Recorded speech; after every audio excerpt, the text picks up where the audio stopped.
Arirang biz uchun juda muhim. Biz Koreyada tug'ilganmiz. Hammasini o'sha yerda boshlaganmiz. Va bizning yangi Arirang nomli albomimiz universal bo'lishini va koreys qo'shiqlariga o'xshab abadiy qolishini xohlaymiz. Nimalar qilyapsizlar? Mening ismim Brawl va biz Nyu-Yorkdagi Rockstar mehmonxonasidamiz. Va biz faqat bitta emas, balki 7 ta mehmon bor va ular yangi albom Arirang va Netflix bilan qatnashadi. Qandaysizlar o'rtoqlar? Salom, biz BTSmiz. Xush kelibsiz o'rtoqlar. Aytmoqchimanki, I just wanna dive. Vim qo'shig'ining naqoratini kuylaydi. Demak, radiolarda tinmay qo'yilayotgan qo'shiq bilan boshlaymiz. Sevim juda ham zo'r qo'shiq. Tabriklayman. Sevim qo'shig'i hayotda nima bo'lishidan qat'iy nazar harakat qilish kerakligiga ishora qilingan. Va bu sizlarning yuborgan xabaringiz va bu sizning hayotingizdan olingan, shundaymi? Biz Amerikada qo'shiqlarni yozayotganimizda biz his qildikki, bu qo'shiq bizga juda yaqin. Aynan shuning uchun biz uni asosiy qo'shiq sifatida tanladik. Ayniqsa menga ko'proq bog'liq edi. Va birgalikda ulg'ayotgan va yaxshiroq musiqa yaratishga harakat qilayotgan BTS guruhining g'oyasi edi. Bu qo'shiq menga ancha yaqinga o'xshardi. Menga bu qo'shiqni bosh qo'shiq sifatida kiritish kerakligini his qildim. Bunaqa katta loyihalar bilan qaytish haqida o'zingizni qanday his qildingiz? Bu g'oyalar qanday o'ylab topdingiz va nega bunday qildingiz? Biz harbiy xizmat safarini boshlaganimizda men o'yladim, biz 7 yildan beri katta albom yaratmadik yoki 10 tadan ko'p qo'shiq bo'lmasdi albomimizda. Va biz 6,5 yildan beri konsert turlarini qilmadik. Armiyalar juda uzoq kutishdi. Va shu sababli biz katta loyihalar bilan qaytishimiz kerak deb o'yladik. Fikrimcha, bunaqa turdagi kambeklar tabiiy hol. Eslatmalar yokida qilinadigan ishlaringizni yozib qo'yish uchun qanaqadir ilovalar bormi? Yoki qanaqadir guruh chatlarimi? Yokida mana shu albomdagi qo'shiqlar studiya haqidami? Bu guruh chatimizdagi suhbatlardan alohida turadi. Biz ko'pincha bizni ilhomlantiradigan videolar, linklar ulashib turamiz. Ya'ni, buni qilsak zo'r bo'ladi. Biz buni qilishimiz kerak tarzida. Bu bizni har kunlik suhbatimiz. Yangi chehralar, yangi ovozlar orasida balansni qanday ushlab turdingiz? Va hamkorlikchi. Biz avval ishlab ko'rmagan prodyuserlar bilan ko'p hamkorliklar qildik. Biz avval ishlagan prodyuserlar bilan ishlayotganimizda boshlanishida bu biroz begonadek tuyuldi. Ammo biz uni osonlashtirishga muvaffaq bo'ldik. Ammo ko'p prodyuserlar bu albomda qatnashdan zavqlanishdi va biz jarayon haqida ko'plab bahslar olib bordik. Bilishimcha, natija ajoyib bo'ldi. Haqiqatdan ham biz juda ham mamnun bo'ldik bu albomdan. Agarda siz ko'proq mamnun bo'lgan qo'shig'ingizni tanlasangiz, u qaysi qo'shiq bo'lardi? RM, Feya, Jimin Suga, Body to Body, J-Hope, Swim, Jin, Swim, Taehyun, Normal, Jungkook, Feya, Hooligan o'ylashimcha juda ham zo'r. Men bu albomni tinglashni maslahat bergan bo'lardim. Albomni qanday usullar bilan tinglashni maslahat berasiz? Ideal tajriba bormi? Misol uchun, boshdan oxirigacha eshitish, mashinada har xil burchaklarda xuddi shunga o'xshaydigan. Dastlab biz treklar o'rniga va joylashuv haqida ko'p bahslashdik. Albomni birinchi bor eshitayotganda men boshdan oxirigacha ketma-ket eshitishni maslahat berardim. Undan keyin esa bemalol o'zingizga yoqqanini eshitsangiz bo'ladi. Qayerda bo'lishingizdan qat'iy nazar. Men mashq qilayotganimda Feyani eshitgan bo'lardim. Eng ko'p faxrlanadigan va ruhiy tomonlama eng yaxshi qo'shiq qaysi? Bu loyihadagi Suga, Hooligan, J-Hope 2.0. Bu qo'shiq El Gincho tomonidan yaratilgan va u Rosella va Mike Willemning ko'p qo'shiqlarida ishtirok etgan.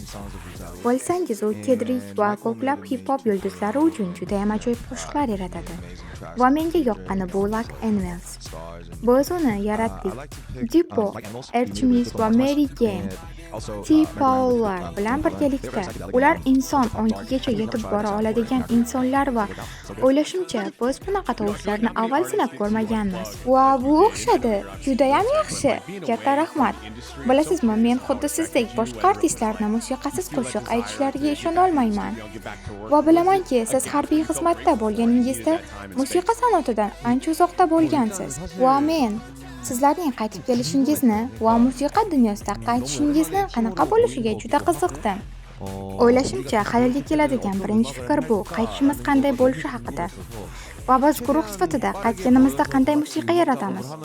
Shuning uchun biz qo'ldan kelguncha tezroq comeback qilishni xohlagandik. Va mana sizlar judayam bir-biringizni hurmat qilasiz va bir-biringizdan uzoqda bo'lganingizda qanaqa his qildingiz?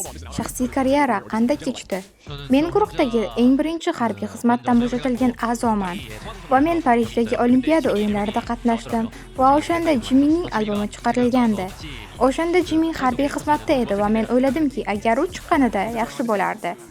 Va biz birgalikda buni nishonlardik va zavqlanardik.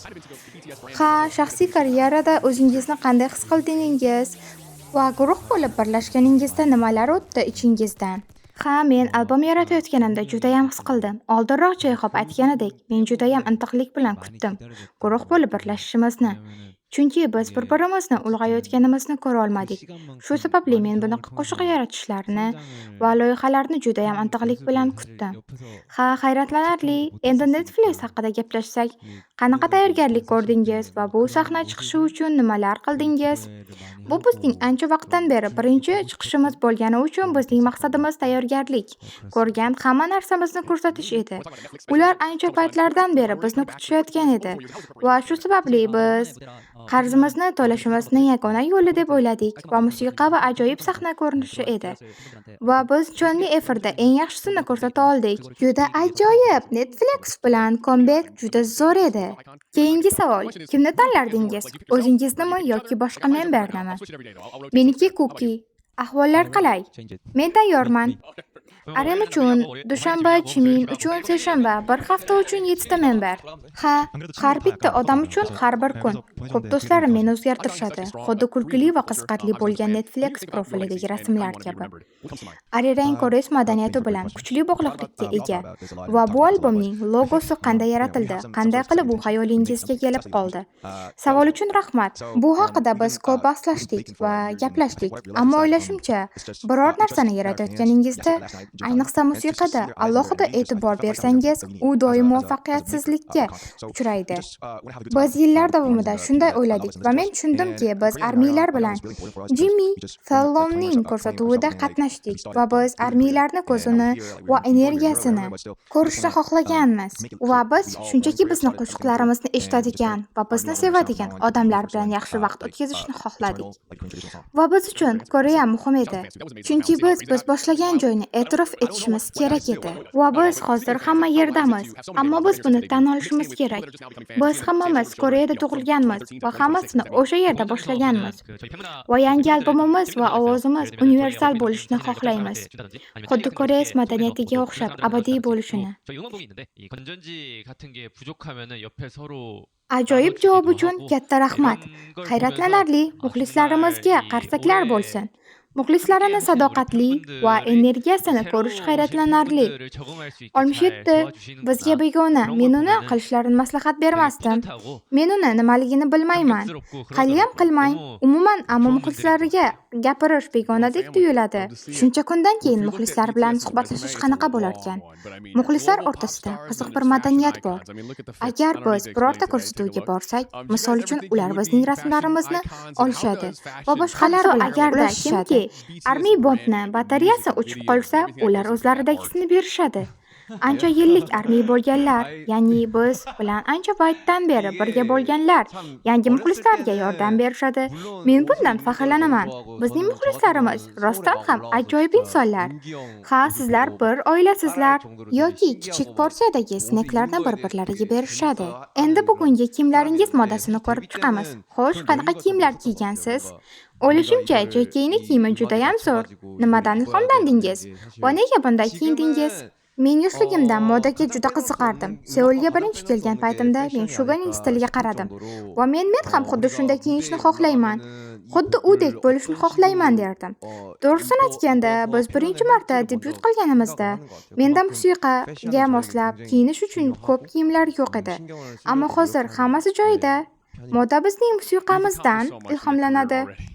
Ammo hozir hammasi joyida. Moda bizning musiqamizdan ilhomlanadi va o'ylaymanki, bizning kiyimlarimiz musiqamizni yanada yaxshiroq ifodalaydi. 시작도 안 했지만 어쨌든 잘 끝내는 게 중요하니까 이제 첫 번째는 그건 것 같아요. Karyerangiz davomida juda ko'p narsalarni boshdan o'tkazdingiz. BTS ro'yxatida nimalar bor? Masalan, tourga chiqish yoki sayohatga. 그냥 좀 건강하게 To'g'rimizni muvaffaqiyatli yakunlaganimizdan keyin biz hali o'ylab ko'rmaganmiz, balki keyinroq o'ylab ko'rarmiz. Billboard 100 hafta birinchi o'rinda bo'lish, hamma memberlarni sog'lom va baxtli ko'rish bu mening basket listimda bo'lardi. Shunchaki suzish uchun. Ha, ajoyib, yangi albom va konsert bilan tabriklayman. Netflixda sizlarni ko'rishni intizorlik bilan kutyapman. O'rtoqlar, hammangizga rahmat. Sizga ham katta rahmat. Bro, judayam kelishgan. Hammasi uchun tashakkur. Yordam kerak bo'lsa bemalol. Sizga ham rahmat.